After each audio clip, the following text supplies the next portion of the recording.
কোটা সংস্কার আন্দোলনকে মহান মুক্তিযুদ্ধ ও বীর মুক্তিযোদ্ধাদের প্রতিপক্ষ হিসেবে দাঁড় করানোর চেষ্টা হচ্ছে জানিয়ে উদ্বেগ প্রকাশ করেছে বাংলাদেশ ফেডারেল সাংবাদিক ইউনিয়ন।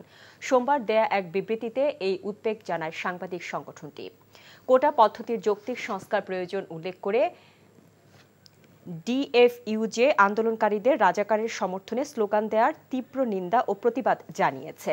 শিক্ষার্থীদের দাবিগুলোকে দৃঢ় আইনি ভিত্তির উপর প্রতিষ্ঠিত করার আহ্বান জানিয়েছে সংগঠনটি। অন্যদিকে সোমবার আরেক বিবৃতিতে সম্মিলিত সাংস্কৃতিক জোট বলেছে, কোটা আন্দোলনকারীদের মিছিলে আমরা সবাই রাজাকার বলে দেয়া স্লোগান গ্রহণযোগ্য নয়। বিভ্রান্ত না হয়ে শিক্ষার্থীদের মুক্তিযুদ্ধের চেতনা অক্ষুণ্ণ রাখার আহ্বান জানায় সংগঠনটি।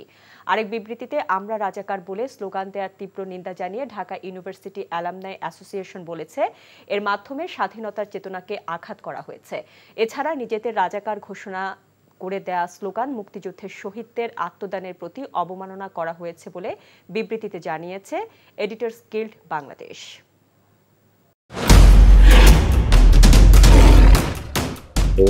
চেয়ারম্যান সাথে কি জানোস না, এমন মায়ের মারুম কুত্তার মতো খালি সাইড পারবি।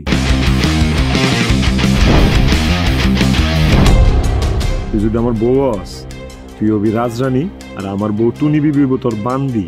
আমার সংসারটা কেন ভাঙতে সময় না? নিজের জামাই আটকা রাখতে পারেন না? কেমন বউ আপনি? কেলেঙ্কারির আর কি বাকি আছে? বদনাম তো শৈলেই লাগছে। আপনার প্রথম বউ কি আত্মহত্যা করছিল নাকি আপনি মারছেন?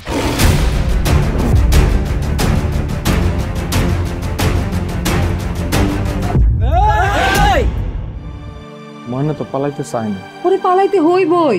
ময়না রে, তুই আমারে মাফ করে দিস। আমারে খাওয়ানোর মধ্যে বিষ মাখায় মেরা ফলাইতে চাচ্ছে।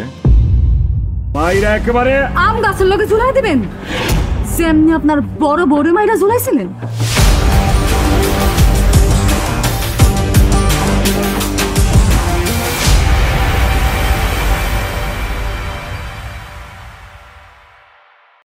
এখন জন্ম সনদ দিয়ে খোলো বিকাশ স্টুডেন্ট অ্যাকাউন্ট। নিজের বিকাশ নিজে কর।